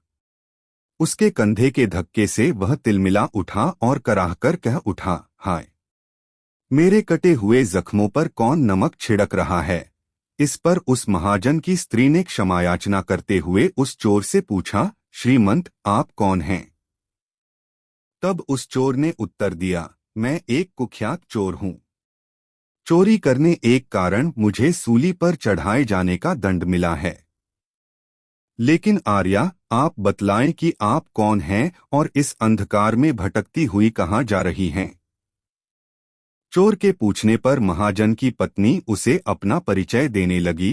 तभी चंद्रदेव निकल आए और उनके प्रकाश में सारा क्षेत्र आलोकित हो गया। तब चोर ने देख लिया कि उस स्त्री के साथ चंद्रमा के मुख के समान एक कन्या भी वहां मौजूद थी। यह देखकर उसने उसकी माता से प्रार्थना की, आर्ये, तुम मेरी एक प्रार्थना सुनो। मैं तुम्हें 1000 स्वर्ण मुद्राएं दूंगा। तुम अपनी कन्या मुझे दे दो। यह सुनकर धनवती की माता हंसी और चोर से पूछा, तुम तो मरने वाले हो। सूली पर टंगे हुए तुम्हें मरने में विलंब नहीं होगा। फिर क्यों मेरी कन्या का हाथ मांगना चाहते हो? इस पर उस चोर ने कहा, यह सत्य है कि मेरी आयु समाप्त हो गई है, पर मैं पुत्रहीन हूँ। शास्त्रों में लिखा है कि पुत्रहीन व्यक्ति की सद्गति नहीं होती। अतः यह यदि मेरी आज्ञा से किसी और के द्वारा पुत्र पैदा करेगी तो वह मेरा क्षेत्रज पुत्र होगा। इसी से मैं तुमसे यह निवेदन करता हूँ कि मेरा मनोरथ पूरा करो। चोर की बात सुनकर महाजन की पत्नी के मन में लोभ पैदा हो गया। उसने चोर की बात स्वीकार कर ली। तब वह महाजन की पत्नी कहीं से जल ले आई और यह कहकर उसने उस जल को चोर के हाथों पर डाल दिया कि मैं अपनी यह कुंवारी कन्या तुम्हें देती हूँ। तब उस चोर ने उस कन्या को अपना क्षेत्रज पुत्र उत्पन्न करने का आदेश दिया और अपनी सास से बोला, सामने उस बरगद के विशाल वृक्ष को देखो। उस वृक्ष की जड़ के समीप जमीन खोदो तो वहां जमीन में दबी तुम्हें कुछ स्वर्ण मुद्राएं मिलेंगी। वह स्वर्ण मुद्राएं निकाल लो और मेरी मृत्यु के बाद विधिपूर्वक मेरा दाह संस्कार करा देना। तत्पश्चात मेरी अस्थियों का किसी तीर्थस्थान में विसर्जन करने के पश्चात अपनी कन्या सहित वक्रोलस नगर में चली आना। वहां राजा सूर्यप्रभ के शासन में वहां के लोग सुखपूर्वक रहते हैं। मुझे आशा है तुम्हें वहां रहने के लिए किसी प्रकार की कठिनाई नहीं आएगी। यह कहकर उस प्यासे चोर ने हिरण्यवती द्वारा लाया हुआ जल पिया और सूली पर चढ़ाए जाने की पीड़ा के कारण अपने प्राण त्याग दिए। हिरण्यवती ने चोर के निर्देशानुसार बरगद के वृक्ष के पास जाकर स्वर्ण मुद्राएं निकाली और किसी गुप्त मार्ग से अपने पति के किसी मित्र के यहाँ चली गई। वहां रहकर उसने युक्तिपूर्वक उस चोर की दाहक्रिया करवाई और उसकी अस्थियों को किसी तीर्थ में प्रवाहित कराने आदि की भी व्यवस्था कर दी। अगले दिन वह उस छिपे धन को लेकर अपनी कन्या के साथ वहां से निकल पड़ी और चलती चलती क्रमशः वक्रोलस नगर में पहुंच गई। वहां उसने वसुदत्त नाम के किसी श्रेष्ठ वणिक से एक मकान खरीद लिया और पुत्री सहित उस मकान में रहने लगी। उन्हीं दिनों उस नगर में विष्णुस्वामी नाम के एक अध्यापक रहते थे। मनहस्वामी नाम का उनका एक ब्राह्मण शिष्य बहुत रूपवान था। यद्यपि वह ब्राह्मण शिष्य उत्तम कुल का था, तथापि यौवन के वशीभूत होकर हंसावली नाम की एक विलासिनी के प्रेम में फंस गया था। हंसावली शुल्क के रूप में 500 स्वर्ण मुद्राएं मांगती थी और इतना धन उसके पास नहीं था, इसलिए वह उसे पाने को दिन रात बेचैन रहता था। एक दिन उस महाजन की कन्या धनवती ने अपने मकान की छत पर से उस सुंदर युवक को देखा। धनवती उसकी सुंदरता पर मोहित हो गई। उसे अपने चोर पति की आज्ञा का स्मरण हो आया। तब उसने अपनी माता को बुलाया और उससे कहा, माँ, नीचे खड़े उस ब्राह्मण युवक के रूप और यौवन को तो देखो। उसके नेत्र कितने सुंदर हैं। इस वेश में तो वह साक्षात कामदेव जैसा दिखाई दे रहा है। यह सुनकर उसकी माता हिरण्यवती समझ गई कि धनवती को यह युवक पसंद आ गया है। तब उसने मन में सोचा, पति की आज्ञा से पुत्र प्राप्ति के लिए मेरी पुत्री को किसी पुरुष का वरण तो करना ही है, फिर क्यों न इसी युवक से अनुरोध किया जाए। यह सोचकर उसने इच्छित संदेश के साथ भेद जानने वाली एक दासी को भेजा कि वह उस ब्राह्मण युवक को यहाँ ले आए। उस दासी ने जाकर उस ब्राह्मण युवक को एकांत में बुलाया और सारी बातें कहीं। उन्हें सुनकर वह व्यसनी ब्राह्मण युवक बोला, यदि मुझे हंसावली के लिए 500 सोने की मोहरें दे तो मैं एक रात के लिए वहां जा सकता हूं। उसके ऐसा कहने पर दासी ने यह बात महाजन की स्त्री से कही। महाजन की स्त्री ने उसी के हाथ उतना धन भेज दिया।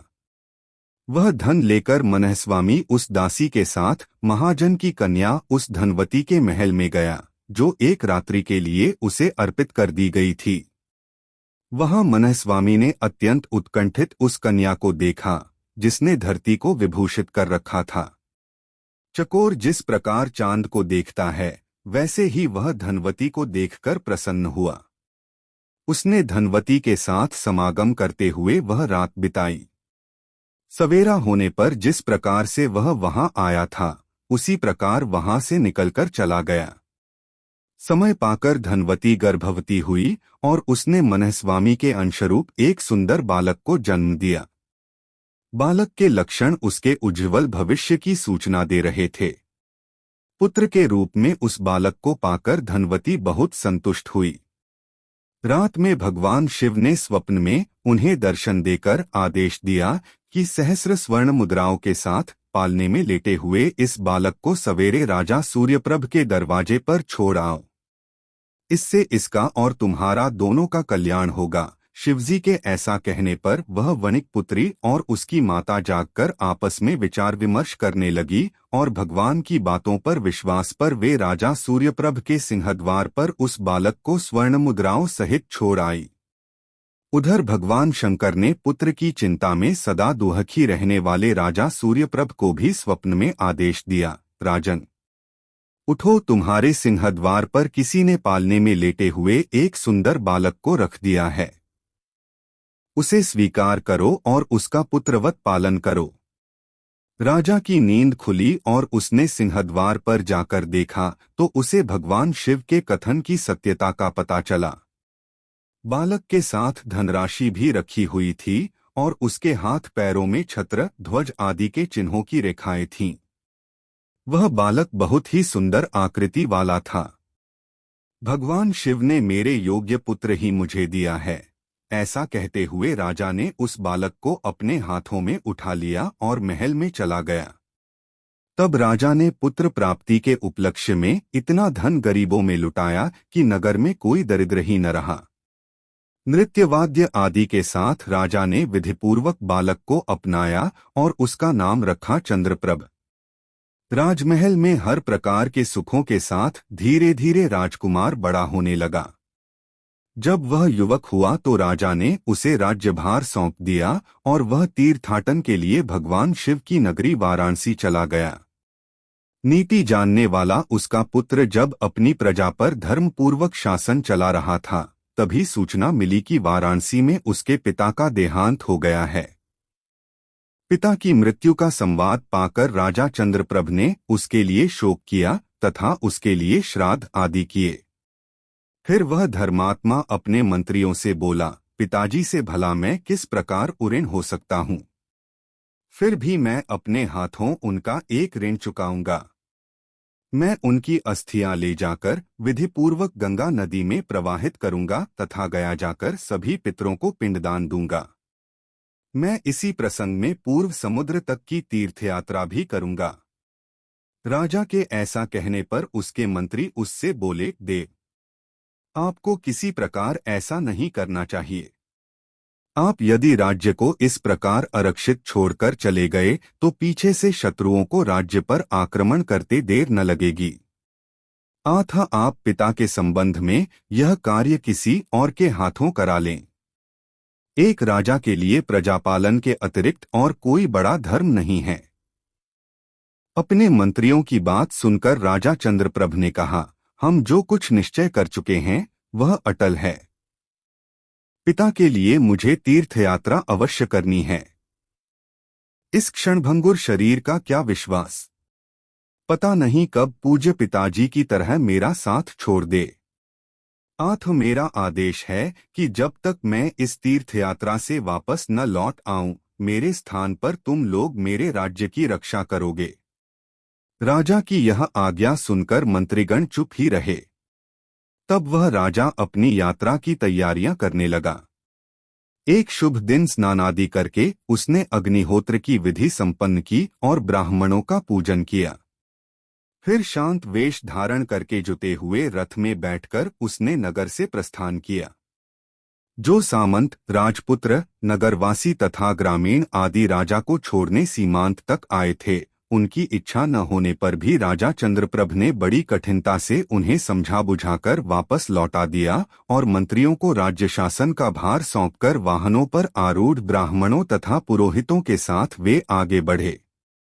विचित्र प्रकार के वेशों और भाषाओं को देख सुनकर प्रसन्न होते तथा अनेक प्रकार के देशों को देखते हुए वे सब क्रमशः गंगा के तट पर जा पहुँचे। राजा ने उस गंगा नदी को देखा जिसमें जल कल्लोल से बनने वाली लहरियां प्राणियों के स्वर्गारोहण के लिए बनाई जा रही सीढ़ियों के समान जान पड़ती थीं। राजा ने रथ से उतरकर विधिपूर्वक पतित पावनी गंगा में स्नान किया और राजा सूर्यप्रभ की अस्थियां उसमें दान देकर और श्राद्धादि संपन्न करके वह फिर रथ पर सवार होकर चल पड़ा और क्रमशः ऋषियों मुनियों से वंदित प्रयाग में जा पहुंचा। राजा ने वहां उपवास रखकर स्नान, दान, श्राद्ध आदि सभी उत्तम क्रियाएं संपन्न की और उसके बाद वाराणसी गया। वाराणसी में 3 दिन रुककर विधिपूर्वक सभी धार्मिक क्रियाएं संपन्न करके राजा गयाशिर नामक स्थान पर पहुंचा। वहां राजा ने पर्याप्त दक्षिणा के साथ विधिपूर्वक श्राद्ध किया और फिर धर्मारण्य चला गया। गया कूप में जब वह पिंड देने लगा तो उस पिंड को लेने के लिए उस कुएं के भीतर से मनुष्य के 3 हाथ ऊपर निकले। यह देखकर राजा घबरा गया कि यह क्या बात है। उसने अपने ब्राह्मणों से पूछा, इनमें से किस हाथ में मैं पिंड दूं? तब उन ब्राह्मणों ने राजा से कहा, राजन, इनमें से एक हाथ तो निश्चित ही किसी चोर का है, क्योंकि लोहे की हथकड़ी पड़ी रहने का निशान उसकी कलाई में स्पष्ट दृष्टिगोचर हो रहा है। दूसरा हाथ किसी ब्राह्मण का है, क्योंकि उसमें पवित्री पड़ी हुई है। तीसरा उत्तम हाथ लक्षणों वाले किसी राजा का है, क्योंकि उसकी उंगलियों में बहुमूल्य रत्नों से जड़ी कई अंगूठियां पड़ी हैं। अतः हम लोग यह समझ पाने में असमर्थ हैं कि आपको पिंडदान इन तीनों हाथों में से किस हाथ में दिलाएं। ब्राह्मणों के ऐसा कहने पर राजा अनिश्चय में घिर गया और कोई फैसला न कर सका। राजा विक्रमादित्य के कंधे पर बैठा बेताल इतनी कथा सुनाकर राजा से बोला, राजन, वे ब्राह्मण और राजा चंद्रप्रभ पिंडदान देने के विषय में कोई निर्णय हुए भी यदि तुम मेरे इस प्रश्न का उत्तर नहीं दोगे तो तुम्हें पहले वाला ही शाप लगेगा। धर्मज्ञ राजा विक्रमादित्य ने बेताल की यह बात सुनी। तब उसने मौन त्याग कर बेताल को यह उत्तर दिया, हे योगेश्वर, राजा चंद्रप्रभ को उस चोर के हाथ में ही पिंड देना चाहिए, क्योंकि वह उसी का क्षेत्रज पुत्र था, शेष दोनों का नहीं। उसे जन्म देने वाले ब्राह्मण को उसका पिता नहीं माना जा सकता, क्योंकि उसने तो धन लेकर एक रात के लिए स्वयं को बेच दिया था। राजा सूर्यप्रभ ने यद्यपि उसके जातकर्म संस्कार आदि कराए थे और उसका पालन पोषण भी किया था, फिर भी वह उसका पुत्र नहीं माना जा सकता। कारण, जब राजा ने उस बालक को पाया था तब बच्चे के सिर के पास पालने में जो स्वर्ण मुद्राएं रखी हुई उसे मिली थीं, वह उस बालक का अपना ही धन था, जो उसके पालन पोषण का मूल्य था। अतः उसकी माता जल से संकल्प करके जिसको दी गई थी और जिसने उसे पुत्र उत्पन्न करके ही आज्ञा दी थी तथा अपना सारा धन उसे सौंप दिया था, राजा चंद्रप्रभ उस चोर का ही क्षेत्रज पुत्र था। मेरे विचार से चंद्रप्रभ का उसी के हाथ में पिंड देना उचित था। राजा के इस सटीक उत्तर से बेताल संतुष्ट हो गया और पहले की भांति उसके कंधे से उतरकर पुनः उसी शिंशपा वृक्ष की ओर उड़ गया, जहां से राजा विक्रम उसे लाया था। राजा विक्रमादित्य भी पहले की भांति उसे वापस लाने के लिए उसी स्थान की ओर चल पड़ा। दोस्तों, राजा विक्रमादित्य की यह कहानियां आपको कैसी लगी कमेंट बॉक्स में ज़रूर बताएं। ऐसी और नई मज़ेदार कहानी सुनने के लिए हमारे चैनल द यूनिक वर्ल्ड को सब्सक्राइब ज़रूर कर ले और यह वीडियो अपने मित्रों को ज़रूर शेयर करें। वीडियो देखने के लिए धन्यवाद।